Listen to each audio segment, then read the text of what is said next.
Welcome to Forged in the Fires podcast with Fireman Rob. Being a fireman, father, veteran, husband, world record holder, and Ironman, he brings stories of experience to impact your life while challenging you to live it. What do you want from your life? Why do you want it? Are you willing to go through the challenges to get there? If you have the courage to take that first step, let this podcast be the catalyst to start your fire, while you bring the resilience to make it continue to burn. Our lives are made up of moments called right nows. So let's get started. Forged in the Fires podcast with your host, Fireman Rob, begins now.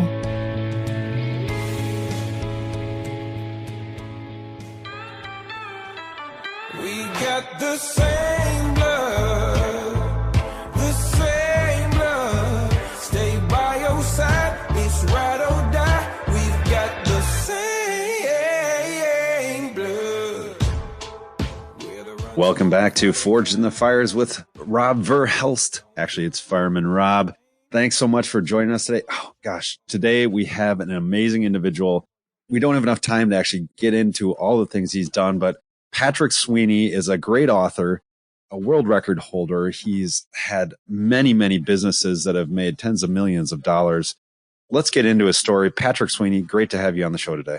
Fireman Rob, great to be here, and thank you all for taking the time out of your day to listen. Definitely. And I saw that you just talked to one of my good friends, Shay Askew, on your Instagram. That was awesome. I did. Yeah, we had Shay and I had a great live session. He's a very inspirational guy. I love it. And, you know, going back into your story, I want to go all the way back and to one of the battles that you took on, because you have a great book called Fear's Your Fuel.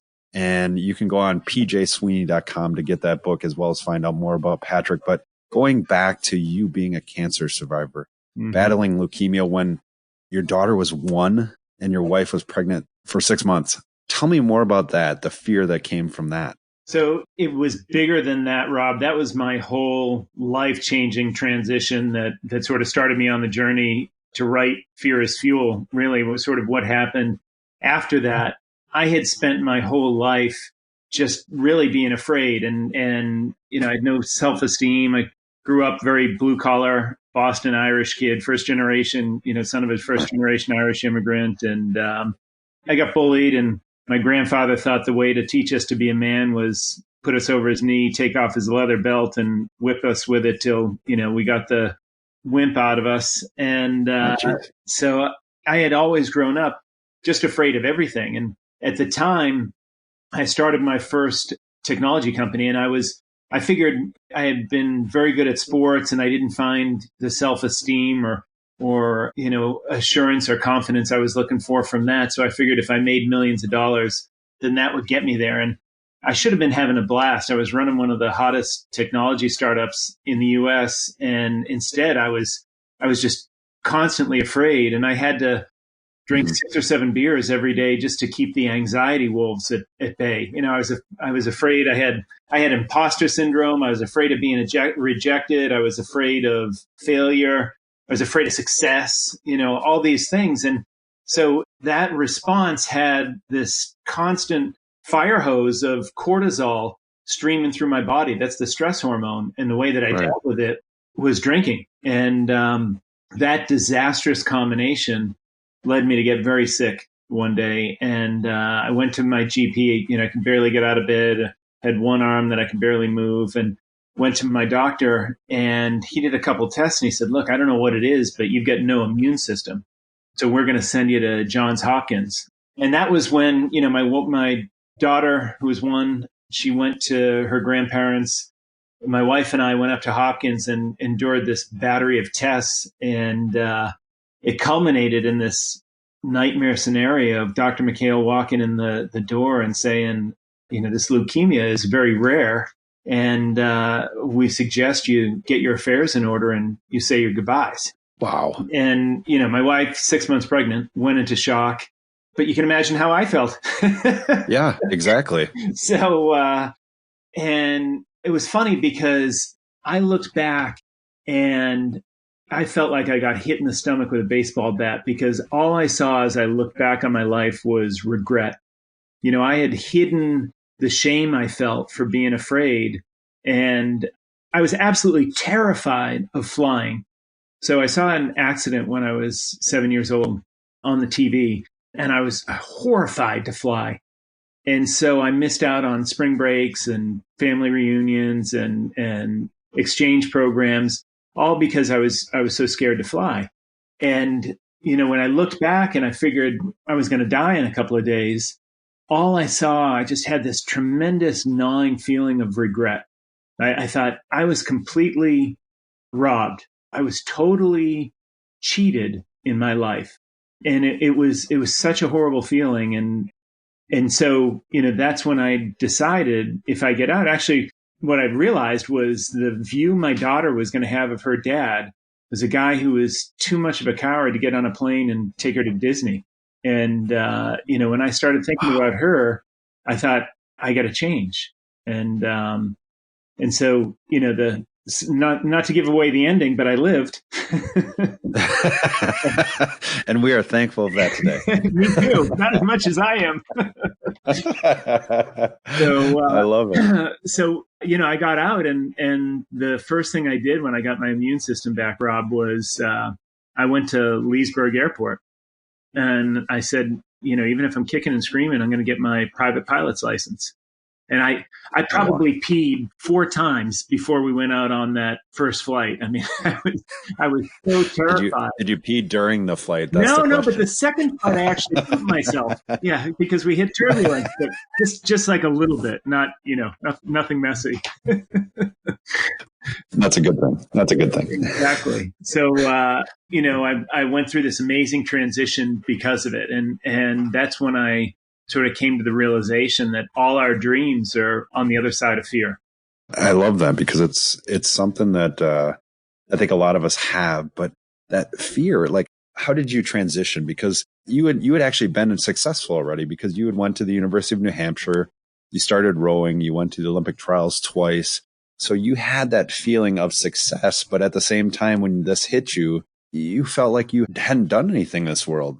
Yeah. I think that's a hard realization. Well, it was I often say, so I finished second in the Olympic trials, raced the World Cup for 3 years and in the single scull. And I often tell people, I probably could have been a gold medalist if I wasn't so afraid of everything. And what I realized is in life, we can boil down every decision we've ever made to either fear or opportunity.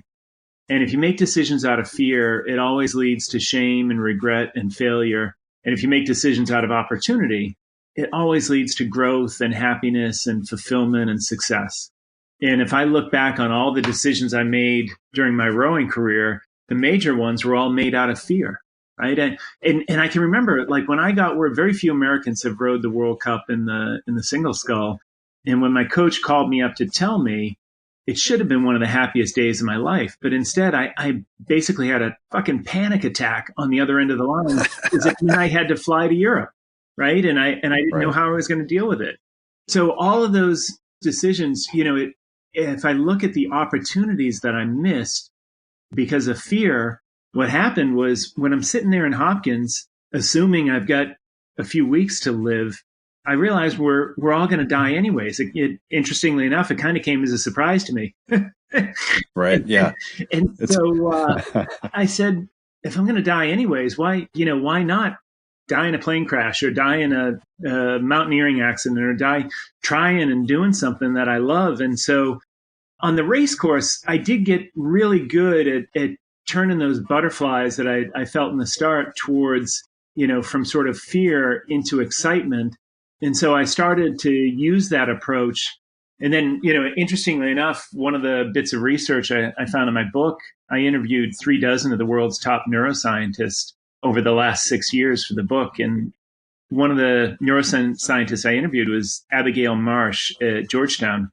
And she said the motivation that you have to do something, she said, when you do something for an altruistic motivation, you do something for someone you love, then you actually flip the courage switch in your brain and we get this little shot of ecstasy, right? So it might seem selfless, but it makes us feel good. So when my motivation started becoming my daughter and my family, then that definitely changed the ability for me to access the courage center of our brain, because the fear center, the amygdala that most people have heard of, it's a little gland at the base of your brain that's shaped like an almond, and it handles the fight, flight, or freeze response.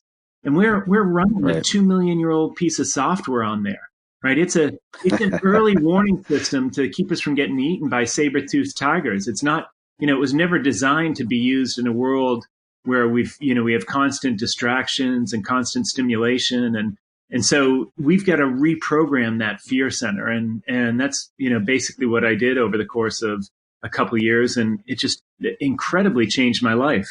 So I wanted to find out how, and then share the how with the rest of the world. I love it. You can actually get that book, Fear is Fuel. I love the secondary part of it, the surprising power to find purpose, passion, and performance. You can go to actually pjsweeney.com to find that book. In that book, I love that there's two things that I was looking at. Learn the root of fears, because that is so powerful. And it took you realizing that death was inevitable for all of us to be able to realize those fears. How can people translate? And I don't want to give away your whole book because people need to go to pjsweeney.com and buy it. But how do you, as a normal person, if you're not going through cancer, you're not hitting that wall of realization that I get one chance at this. How do you take the time to be able to figure that out? So I think, the first thing people need to ask themselves is, have they reached their full potential? Are they living their dream life now? Do you have everything that you want and you think, you deserve? And if the answer is no, then the thing that's probably holding you back is fear.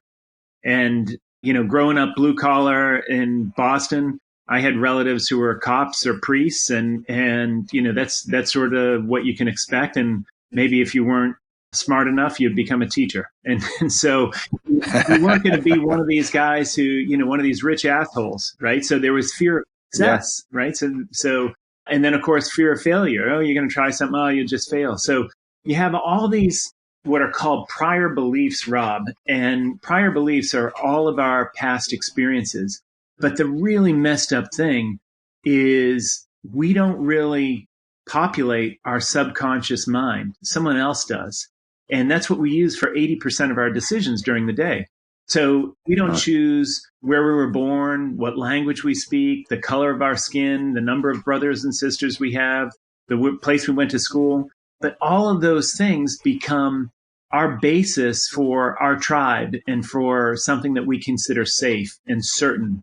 And it's uncertainty to our mind that sets us off on this need to feel safe. And basically, we run back to our cave when we feel uncertain because we don't know. If someone's different from us, we're saying, are they friend or are they foe? We don't know. So we run back to the cave, and the mental cave is, the most extreme version of ourself. We go back to everything that's in our subconscious, and we want to be with people just like us. We want to be with people who look like us, who dress like us, who talk like us, because that's safe. And so when you get that feeling, we've all felt it. I'm sure you felt it a ton of times. Anyone in the first responder, community has felt fear. It's different for everyone. And it's butterflies in the stomach. It's, beating heart. I don't know if you have something you can identify, Rob, that you feel each time. Oh, by far. It's very much so. And it's learning. I think you put it into such good words in this book as far as, it takes action to become courageous. And that is so true in the fire service, is that you have to have that action to be able to go into those things that you fear the most, to be able to come out on the other side courageous, to be able to do it again. And I'm so amazed because in your life, you are so successful as a businessman, but it looks like that you felt were the powerful actions, because the number of times that you went with your son to summit mountains. And I want to get into your Guinness World Record because I think it's amazing, because you went on that abstract side. I love that because that's kind of like me. You wanted to summit the 7 tallest mountains, but then at the same point, bring your fat tire bike and descend, correct? Yeah. So it sounds crazy, when you put it that way. No, it sounds perfect to me. but so here's to specifically answer what you were saying. How do they learn? when your body changes, when you feel butterflies in your stomach, when you feel your jaw tighten, when you feel your heartbeat start to pound, that's when you know you're having a fear response. And most people are afraid of that feeling, right? So one of the things, as you know, Rob, I say in the book, is that we've got to find more fear in our life, because you've got to learn to get comfortable with that feeling. And so I got to the point where I was getting comfortable in everyday life and I wasn't feeling it because, I had gotten over the fear of flying. I got my instrument rating. I got my commercial rating. I got my seaplane license. And so what I decided was I want to keep seeing how far I can go. I'm going to start flying a stunt plane and take acrobatic lessons. So I started feeling that feeling again, and it just kept powering me on. So, the other thing I started doing was all these adventures because I'd never really seen the world. And I was doing a fat bike ride in February across Alaska that's on the Iditarod Trail. So it's the week before the dog sled race, which has been going on for, I think, almost 100 years, that they invite 40 adventurers to go either by foot or by bike along the trail. It's called the Iditarod Trail Invitational. And it's actually probably one of my top 3 adventures and one of the times I've been most scared. But I was sitting there doing it with a guy, and there was 40 of us who started. And the first day, a group of 3 or 4 of us ended up kind of slogging along together, minus 35 degrees. And so we weren't really talking much. And at one point, one of the guys said, I wonder why no one's ever biked in Nepal to Everest Base Camp. And so I said, well, why don't we? I said, there's no reason. Of course you did. Exactly. And so sadly, this guy ended up committing suicide 6 months later. And I said, because he and I said, yeah, well, let's do it. And so I said, I'm going to do it. I'm going to do it for him and in his memory. And, never even realized he was suffering so greatly from depression and some other things. So Everest was the first trip, and it took 14 months to get the permit, and a lot of, let's say, creating incentive for government officials. Yes. And even more so during the trip, which is, entertaining in itself. But but getting up there and doing that trip was incredible. So then I thought, okay, well, what's the highest mountain in Europe? And that was Mount Elbrus in Russia, and that's the documentary that won a couple film festivals called From Russia with Love.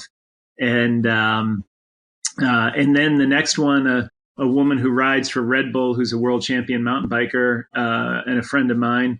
She and I were talking, and I said, Kilimanjaro is next for me. How about you come along? So we did Kilimanjaro, and Red Bull made a little short film of that as well. And it's just been, trying to find out places where I get scared thinking about, and I get out of my comfort zone, and that excites me now. And the feelings, aren't fear as much as their excitement and anticipation of doing something new and challenging.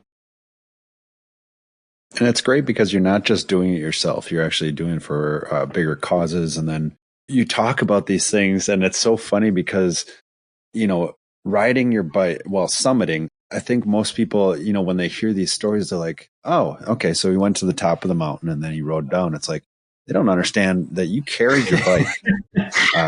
And this isn't like the bike with the basket on the front and the flyers on the side and you put the baseball cards in the wheels. This is actually a fat tire bike. How much does it weigh? So let me think.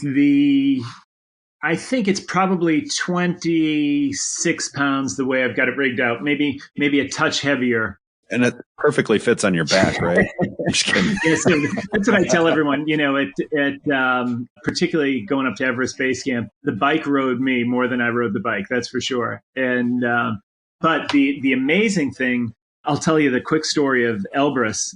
So Elbrus technically is a pretty easy climb, right? There's a lot of people who go and they aren't really experienced mountaineers and stuff. So I knew it would be a decent one. I strapped the bike to my back. My son was 11 at the time, and we had already done probably 15 summits above 14,000 feet. And So he's, you know, he just loved being with me. Actually, probably the greatest day of my life was when he and I summited Mount Rainier when he was 10. And that was just awesome. So I knew I'd be going up carrying the bike and I'd be riding down. So I hired a guide, you know, local mountain guide for PJ to go down with, because, you know, I knew it would be significantly different time. And he actually ended up getting 1,000 feet short of the summit and starting to get frostbite in his toes. So they went down and they ended up descending. So I'm carrying on by myself. At Elbrus, it's almost like a camelback mountain. There's a east and a west summit, basically, and the west is slightly higher, so that's considered the official summit. But you get to the saddle in between them, and it gets really steep there. And so I'm climbing up that, and it's fog rolls in. And fortunately, they had put, you know, the guiding companies had put little flags every 50 feet or so along the way. So I'm climbing up the last. Now I'm above right around 15,000 feet, and so the air is pretty thin up there. And it was, you know, I went up pretty quickly, and I'm climbing all around, and I couldn't, you know, I wasn't quite sure where I was going. I knew I was just 100 feet or so from the summit, so I took the bike off and meticulously trying to look at a GPS, and you know, the wind's blowing, and I'm up in the fog. And I'm kind of bummed about PJ not coming up with me. And so I get to the summit. Right. I hit the summit. I record on the GoPro, you know, to prove I was up there. And I go back and I start heading down, and I can't find the fucking bike. I'm wandering around like I'm the only. And then some guy comes like walking towards me, and then I don't know if he saw my shape or whatever, but he turned around and he was gone. So that was like a ghost, and you know. It's freezing up there, and I'm thinking, oh, great, you know, I lost the bike. And so, and all these things go through your mind because, you know, it's like when you're up at above 12 or 13,000 feet, it just feels like a full on constant hangover type of thing. Your brain just isn't working. And so I finally find the bike. Right. And I get down, and I tell you, it was without a doubt one of the best descents of my life. Because I put it together, I put the wheels back on just above the saddle, and people are looking at me like I'm absolutely fucking nuts. And then I let it rip. And so the hike from the summit down to the base camp, they have these things called Verhelst, is normally about 4 to 4.5 hours of hiking. And I got on the bike, and I had a couple spectacular wipeouts on the snow and the glaciers and stuff, but I made it down in about 45 minutes. And so, are you kidding? It was incredible. I mean, it was so much fun. And, you know, I got down there and PJ was there, and then we had a little adventure getting out because they lost power to the whole mountain. So one of the lifts that's supposed to take us all the way down wasn't working for another day. So we had unscheduled night. It's all this uncertainty, you know, and all this inability to predict stuff that gets most people. And this is why actually, you know, the pandemic has been so difficult on a lot of people. When we deal with uncertainty, our brain is a prediction engine. So we try to predict the outcome of every event based on our past experiences, based on those prior beliefs I mentioned. And so when we can't, that's when we produce free energy, which is really the root of all fear. That's when we produce the feelings of fear, and our early warning system goes off. But when you get comfortable with it, then you actually start to enjoy that feeling of, you know, instead of fear, it becomes a feeling of excitement and adventure. And that's definitely where I switched. And the amazing thing, Rob, is it reflects itself in business as well. I mean, we've all seen leaders in our job who are terrified, and they go hide in their cave, right? And so they're leaving their whole team with even more uncertainty. But when you're courageous and you say, you know, I don't know what's going to happen. I don't know if we'll still be around. I don't know if you'll have a job, but here's the plan. Here's what we're going to try. And I'm scared, but we're going to keep going through it. And you just be your authentic self. I ended up, like you mentioned in the intro, when I became courageous and I became the authentic me at work as well, my business just took off, and I was working, probably half the hours that I was before I got sick, and just choosing opportunity and acting with courage. Then you feel courageous. You got to act first. But those were the things that, had a dramatic impact on my life. I love it because on your website, when you go to pjsweeney.com, you can see all your dreams are on the other side of fear. And it's so true, because I love how you mentioned the unknown, because that's a lot of what I talk about, in the fact that you challenging the things that you don't know that you can do is probably one of the biggest things. When you look at yourself as a father and you look at parenting, there's no handbook for that. Was that the scariest adventure? It really is, because, and especially nowadays, I think, the current generation of parents probably have it the toughest, because their parents were so influenced by, this helicopter parenting, or what I call it, the bulldozer parenting. We became affluent, particularly in the United States. And so what we tried to do is protect our children from, any harm. And we ended up teaching them how not to deal with challenges, right? One of the nightmare things that's happened over the past probably 25 years is schools have instituted things like bully control officers. So they tell a kid, if someone bullies you, you don't do anything. You go to the bully control officer and report them. And so we're just teaching kids that somebody else is going to be their hero, that they're a victim. If you're a victim, there's always a villain. And, if there's a villain, you need a hero to come save you. Instead of teaching kids that they're the creator of their own life. And if someone bullies you, that person's challenging you to be the best version of yourself. And if you have trouble dealing with that person, you go see a coach, but a coach isn't going to jump in the boat and row it for you. He's just going to give you some advice, or she's just going to tell you how to deal with it. But you've got to take accountability and deal with it yourself. And I think a lot of parents want to just remove that challenge from their children and make it easy. And so they're scheduling SAT practice for 10-year-olds, right? Even though they've got 7 years before they take the test, they're scheduling Mandarin lessons after the soccer lessons, after math tutoring, and kids just don't have a chance to go out and adventure and learn the difference between assertiveness and aggressiveness, and learn the difference between challenging and backing away. And so I think parenting is really difficult, not because it's a challenge and we don't know what to do, but because other parents and even people who aren't parents make it difficult, and they put pressure on the parents. And so the fears that we all have when we have kids just get magnified. And, I see a lot of moms and dads coming to me after my keynote speeches, and they'll say, everyone thinks that I'm a bad parent because, I let my kids swim in this cold lake when we did this Boy Scout adventure. And, it's sad, but true, right?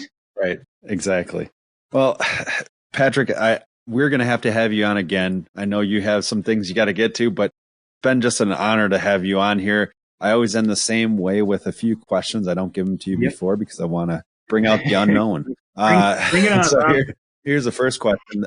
This is one of those questions that's really hard to ask you, but what is one thing you haven't done but is outside of your comfort zone? Travel through space. You have the opportunity now. I know.